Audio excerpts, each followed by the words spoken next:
Second सेमिस्टरचं first chapter आहे आपलं 9th reflection of light. मग आता आहे बघा, आपण काय करू, ॲज युजल एकदम बेसिक पासून स्टार्ट करतो.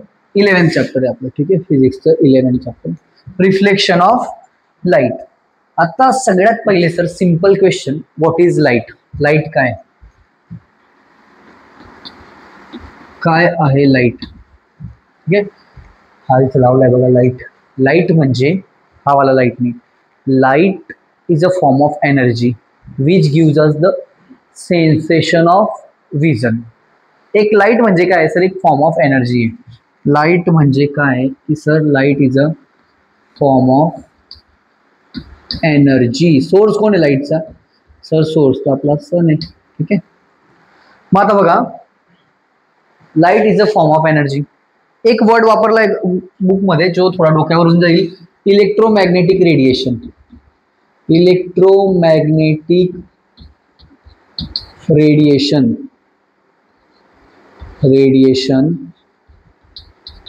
which gives sensation of vision. जे पण आपण आता बघतोय, तुम्ही मला बघताय, मी हा कॅमेरा बघतोय, हा बोर्ड बघतोय, बेंच दिसतायत, स्टुडंट दिसतायत सपोज क्लासरूम मध्ये, तर ते सगळं कशामुळे दिसतंय? लाईटमुळे. लाईट त्यांच्या बॉडीवर जाते, तिथून रिफ्लेक्ट होऊन माझ्यापर्यंत ते डोळ्यांपर्यंत, बरोबर आहे. जर लाईट राहणार नाही तर सेन्सेशन ऑफ विजन येणार नाही. मग तुम्ही म्हणणार सर परत ते तर ठीक आहे, पण what is electromagnetic radiation? Electromagnetic radiation म्हणजे अशी वस्तू ज्याच्यामध्ये इलेक्ट्रिक फील्ड पण आहे आणि मॅग्नेटिक फील्ड पण. तिकडे आपल्याला जायचंच नाही जास्त. असं जाण करा, light is a form of energy which gives sensation of vision. ठीक आहे. आता बघा, लाईट इलेक्ट्रोमॅग्नेटिक रेडिएशन म्हणजे काय की ज्याच्यामध्ये इलेक्ट्रिक फील्ड पण असते आणि मॅग्नेटिक फील्ड पण असते. आता मला एक सांगा, लाईटची स्पीड किती असते? What is the speed of light? Speed of light किती आहे बघा. स्पीड ऑफ लाईट जी ना व्हॅक्यूम मध्ये, स्पीड ऑफ लाईट व्हॅक्यूम मध्ये असते 3 × 10⁸ मीटर पर सेकंड. 3 × 10⁸ म्हणजेच याला जर मी किलोमीटर मध्ये लिहिलं तर ते येतं 3 × 10⁸ किलोमीटर पर 3 × 10⁵ किलोमीटर पर सेकंड. म्हणजेच लाईटची स्पीड आहे सर 3 लाख किलोमीटर पर सेकंडच्या स्पीडने लाईट ट्रॅव्हल करते. एका सेकंड मध्ये 3 लाख, 2 सेकंड मध्ये 6 लाख, 3 सेकंड मध्ये 9 लाख, ठीक आहे, 4 सेकंड मध्ये 12 लाख. एका मिनिटात किती जाईल? × 60. एका दिवसात किती जाईल? × 24. एका वर्षात किती जाईल? त्यालाच म्हणतात लाईट इयर. जे स्पेस मध्ये डिस्टन्स कॅल्क्युलेट होतं ना, ते लाईट इयर मध्ये असतात. ते डिस्टन्स किलोमीटर मध्ये राहत नाही. म्हणजे काय? सपोज एक स्टार आहे, चला सन घेतो मी. सन दिस इज सन आणि इकडं आहे अर्थ, ठीक आहे. सन पासून अर्थ वर लाईट यायला, चॅप्टर अजून स्टार्ट नाही केलं आहे, हे बेसिक वस्तू या माहिती पाहिजे. सन पासून अर्थ वर लाईट यायला टाइम लागतो 8 मिनिट 20 सेकंड. 8 मिनिट 20 सेकंड म्हणजे टोटल टाइम किती आहे? टोटल टाइम 8 मिनिट म्हणजे 480 सेकंड. 8 × 6 = 48, ठीक आहे, प्लस 20 टोटल लागतात 500 सेकंड सन पासून अर्थ वर लाईट यायला. म्हणजे मी आता बाहेर जाऊन जर सन बघेल, आता तर रात्री, आता दिसणार नाही, सकाळी मॉर्निंगला जो सन बघेल तो 500 सेकंड पहिलेचा राहील, ठीक आहे. आता लाईटची स्पीड आहे सर, डिस्टन्सचा फॉर्म्युला राहतो स्पीड × टाइम. स्पीड किती आहे? 3 × 10⁵ किलोमीटर पर सेकंड. टाइम 500. किती झालं रे हे? 15. हे 2 0 इकडे द्या, × 10⁷ किलोमीटर. 15 करोड किलोमीटर आहे सर. इतकी फास्ट स्पीड असून पण लाईटला 500 सेकंड लागतात. म्हणजे इमॅजिन करा स्पेसमध्ये डिस्टन्स किती असेल. काही स्टार जे असतात ते लाईट इयर मध्ये आपण डिस्टन्स मेजर करतो. सपोज एखादा स्टार आहे, तो अर्थ पासून 400 लाईट इयर दूर आहे. 400 लाईट इयर दूर म्हणजे याचं मिनिंग काय? कॉन्सेप्ट आहे का की तिथून लाईटला सन अर्थ पर्यंत यायला किती वर्ष लागतात? 400 वर्ष. अशा ऑब्जेक्टला 400 वर्ष लागतात, ज्याची ऑलरेडी स्पीड आहे 3 लाख किलोमीटर पर सेकंड. समजते. मग आता जो स्टार दिसतोय ना आपल्याला अर्थवर, तो ऑलरेडी 400 इयर्स पहिलेचा आहे. 400 इयर्स पहिलेचा आहे. ठीक आहे. चला आता आपण वापस टॉपिक कडे येऊ. चॅप्टरचं नाव आहे रिफ्लेक्शन ऑफ लाईट. रिफ्लेक्शन. आता रिफ्लेक्शन काय राहतं रे? सिंपल आहे सर. 8th स्टँडर्डला होतं. When light falls on a smooth and polish surface it bounces back return येते. कोणत्याही सरफेसला लाईट जेव्हा हिट होते तर ती रिटर्न येते. जसं की आता ह्या बोर्डवर जी लाईट येते, इथे लाईट लावली आहे, ही लाईट बोर्डवर हिट होऊन कुठं येते? इकडं कॅमेऱ्यामध्ये येते. बरोबर आहे. तर त्याला म्हणतो आपण sir reflection of light. When light ray falls on smooth surface, smooth and polished असतं, it bounces back. It is called reflection of light. याला म्हणतो आपण रिफ्लेक्शन ऑफ लाईट. जसं की सपोज हा मिरर आहे. एक काम करतो आता, डायरेक्ट मिररवर येतो, टाइमपास करत नाही मी. बघा आता सर, मिरर म्हणजे काय? मिरर एकदम स्मूथ अँड पॉलिश सरफेस असतो, जो पूर्णपणे लाईटला काय करतो? रिफ्लेक्ट करतो, ऍब्झॉर्ब करत नाही. जसं की समजा आता एक फरशी आहे, नवीन फरशी आणली घरात, तर ती काय करते? लाईटला रिफ्लेक्ट करते. लाईटला रिफ्लेक्ट केल्यामुळे त्याच्यामध्ये एक इमेज तयार होते ऑब्जेक्टची. बरोबर आहे.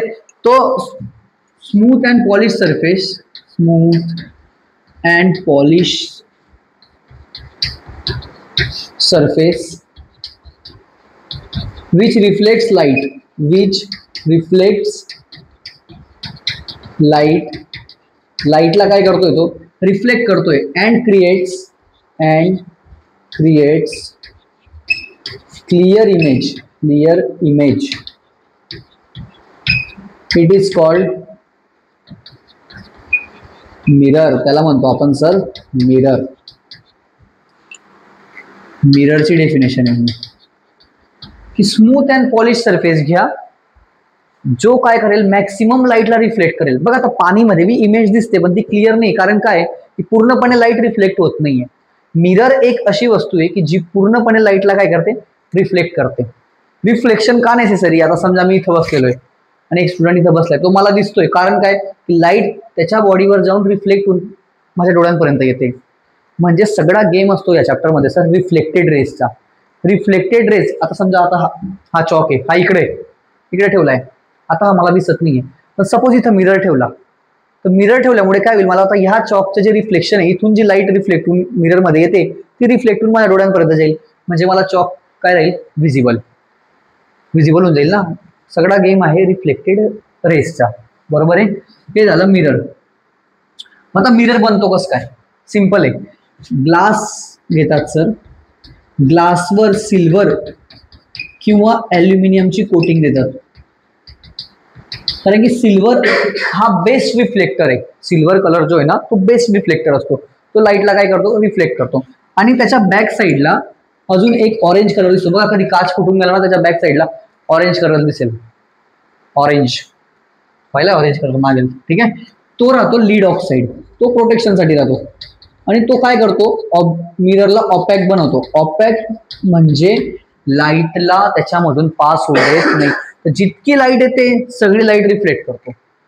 ठीक आहे. मी इथं मिरर पकडला आणि मला माझा फेस दिसतोय. का?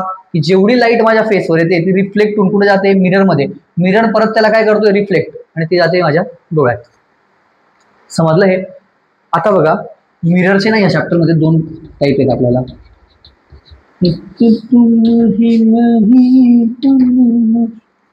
एक असतात गरीबा गरीब बिचारे प्लेन मिरर, आणि एक आहेत आपले कोणते? Spherical mirror.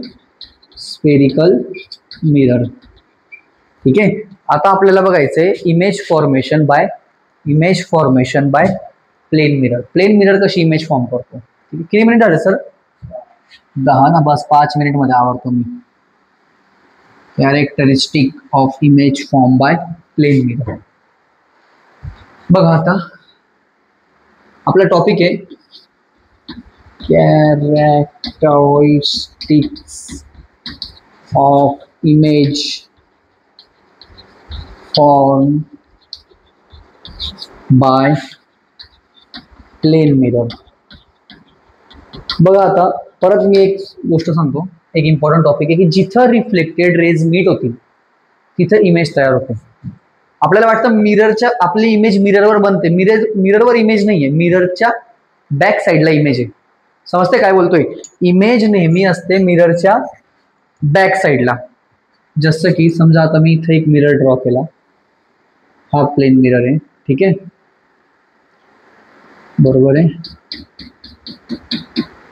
आता समजा याच्या समोर एक ऑब्जेक्ट आहे, इथून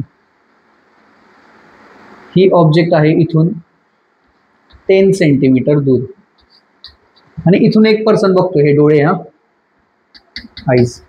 जर ह्या ऑब्जेक्टची रिफ्लेक्टेड रेज याच्यापर्यंत पोहोचेल तर मी सांगेल मला इमेज दिसेल त्याची, ठीक आहे. अरे असं समजा एक सिंपल एक्झाम्पल देतो, इथे एक काहीतरी पेन्सिल आहे, तर ह्या पेन्सिलची इमेज मिररमध्ये कुठं दिसेल? बॅक साईडला. आता मी हे समजवतोय की बॅक साईडला का बनते इमेज, आणि ह्या टाईपची जी इमेज राहते ना, हे बॅक साईडला जे इमेज बनतात यांना म्हणतो आपण व्हर्च्युअल इमेज. दोन टाईपच्या इमेज शिकणार आहेत, एक रिअल आणि एक व्हर्च्युअल. आता व्हर्च्युअल काय आपल्याला ते शिकून घेऊ, मग रिअल सांगतो. बघा आता ह्या ऑब्जेक्टमधून मिलियन्स ऑफ रेज निघतायत, आपण 2 रेज घेऊ आणि त्या 2 रेज बॅक साईडला जिथं मीट होईल तिथं आपण सांगू की ऑब्जेक्टची इमेज तिथे आहे. सपोज ही एक रे आहे, मिररवर गेली, ठीक आहे, याला म्हणेल मी इन्सिडेंट रे. ही इथून झाली रिफ्लेक्ट. एक लॉ इथं मी नॉर्मल ड्रॉ करून घेतो, नॉर्मल आठवतो ना, normal. So perpendicular to the surface हा अँगल ऑफ इन्सिडन्स आणि हा अँगल ऑफ रिफ्लेक्शन, ठीक आहे. अजून कोणती रे घेता, तर समजा मग ही पोझिशन थोडी बदलतो मी, इकडे करतो, ठीक आहे. एक रे ही घेतली, ही इकडे येते. आता मला एक सांगा, या 2 रेस डोळ्यांपर्यंत पोहोचताय, या 2 रेस हे दिसत आहेत. मग आता जर तुम्ही नीट पाहिलं ना, तर हे 2 रेस बॅक साईडला कुठेतरी मीट होत आहेत. जर आपण बॅक साईडला यांना एक्सटेंड केलं, आपली इच्छा असेल तर, इच्छा आहे करायची एक्सटेंड, ठीक आहे, वाह शाबाश. ह्या पॉइंटला आहे सर इमेज. जिथं रिफ्लेक्टेड रेज मीट होतात ना तिथंच इमेज तयार होते. हे डिस्टन्स 10 सेंटीमीटर आहे, हे पण डिस्टन्स बरोबर 10 सेंटीमीटर राहील. म्हणजे ऑब्जेक्ट मी जर मिरर पासून 5 फूट दूर आहे ना, तर माझी इमेज पण मिररच्या बॅक साईडला किती दूर राहील? 5 फूटच दूर राहील, ठीक आहे. मग आता सगळ्यात पहिले कॅरेक्टरिस्टिक आपण काय पाहिलं? सगळ्यात पहिले पाहिलं सर की image is virtual. Image is virtual, real नाही आहे सर, कारण की बॅक साईडला रेज मीट होत आहेत. स्क्रीनवर इमेज भेटत नाहीये. जसं प्रोजेक्टर लावतो आणि एका पडद्यावर पिक्चर दिसतो ना, तसं पडद्यावर इमेज नाही येते, मिररच्या बॅक साईडला येते, म्हणून आपण म्हणणार व्हर्च्युअल इमेज. सेकंड पॉईंट आहे आपला, सेकंड पॉईंट की परपेंडिक्युलर डिस्टन्स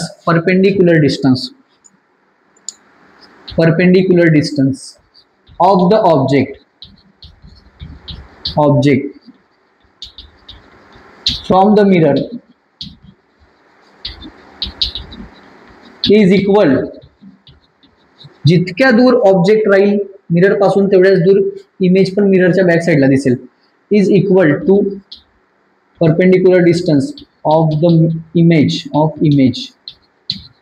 फ्रॉम मिरर. तुम्ही म्हणणार सर हे कसं काय? सपोज एक चेस बोर्ड घेतला आणि मिररच्या समोर ठेवून दिला. आता चेस बोर्ड मध्ये एक स्क्वेअर जो राहतो त्याची साईड असते 1 सेंटीमीटर सपोज. तर किंग जो ठेवलेला आहे मी इथं, हा तुम्ही मिरर आहे समजा, ठीक आहे, हा किंग आहे इथं, मिरर पासून 8 सेंटीमीटर दूर आहे, तर त्याची इमेज मिररच्या एक्झॅक्ट बॅक साईडला 8 सेंटीमीटर दूर बनेल. तोच पॉइंट आहे की distance of the object is equal to distance of the object from the mirror is equal to distance of the image from the mirror. Second point काय आपला? Second point असा आहे सर, जी image तयार होते ना, 2 मिनिटं विपुल दादा बघा, आता एकदम इझी वे मध्ये सांगतो, मजा येऊन जाईल तुम्हाला. सपोज ही ऑब्जेक्ट आहे, ही एक ऑब्जेक्ट आहे, याची इमेज बघायची आपल्याला. आता सांगा इथून किती दूर आहे? हा ए पॉइंट आहे समजा, हा आहे 3 सेंटीमीटर दूर, बी पण सी डी ई, डी आणि ई किती दूर आहे, हे आहे 2 सेंटीमीटर दूर. ठीक आहे, बरोबर. आता मला एक सांगा, ए ची जी इमेज बनेल, परपेंडिक्युलर डिस्टन्स किती आहे 3 सेंटीमीटर, तर त्या साईडला बी ए पॉईंट किती दूर राहील, ऑब्वियसली सर किती दूर राहील 3 सेंटीमीटर, बरोबर. याला ए डॅश म्हणतो, नीट लक्ष द्या. बी आणि सी पण किती दूर आहे 3 सेंटीमीटर. ठीक आहे सर, हा बी आणि हा तुमचा सी. डी किती दूर आहे इथून 2 सेंटीमीटर. Okay, no problem. इथून गेलो आपण 2 सेंटीमीटर, इथे येऊन गेलो एका पॉइंटला. हा आला आपला डी आणि हा आला आपला E. C dash, B dash, D dash, E dash. आता ही इमेज बघा काय दिसतंय, उलटी दिसते ना. तर ह्या टाईपच्या इमेजला म्हणतो आपण लॅटरली इन्व्हर्टेड. व्हर्टिकल एक्सिसला इन्व्हर्टेड झाली ती. जसं की आता समजा ए बनवला असता मी मिररच्या समोर, तर हा उलटा दिसला नसता मला, कारण की हा व्हर्टिकल एक्सिसला सिमेट्रिकल आहे. म्हणून आपण म्हणतो की image is laterally inverted. Laterally inverted image कशी आहे, लॅटरली इन्व्हर्टेड आहे. ठीक आहे. फोर्थ पॉइंट काय याच्या, साईज. हे बघा इथं पी ज्या साईजचा आहे ना, त्याच साईजचा इमेज पण बनला. जर मिररच्या समोर माणूस 5 फूटवाला उभा आहे ना, तर इमेज पण 5 फूटचीच बनते. परत मी मेन पॉईंट सांगतो काय होता, जिथं रिफ्लेक्टेड रेज मीट होतील तिथंच इमेज तयार होईल. तर मी इथं काय सांगेल, size of object, size of image is equal to size of the object. ठीक आहे, हे 4 पॉइंट लर्न करून घ्यायचे. Characteristic of the image form by plane mirror. समजला, इझी एकदम. इमेज कुठे बनणार आहे, जिथे रिफ्लेक्टेड रेज मीट होतील. इमेज इज व्हर्च्युअल, कारण की रेज रिअल मध्ये मीट नाही होते ना सर, बॅक साईडला कुठेतरी मीट होत आहे. Perpendicular distance of the image object equal, image is laterally inverted. याच्यामुळेच ते ॲम्ब्युलन्स जे लिहितात ना, कुठे लिहितात बाईकवर, ॲम्ब्युलन्सवर जे स्पेलिंग लिहिलं ना ॲम्ब्युलन्सचं, ते उलटं लिहिलं जातं, कारण की माहिती आहे की ही इमेज लॅटरली इन्व्हर्टेड होऊन करेक्ट दिसेल. ठीक आहे. आता नेक्स्ट पॉईंट आपला राहील याच्यामध्ये, प्लेन मिरर झाल्यानंतर स्पेरिकल मिरर, ते आपण नेक्स्ट लेक्चरला घेऊ. ठीक आहे, धन्यवाद.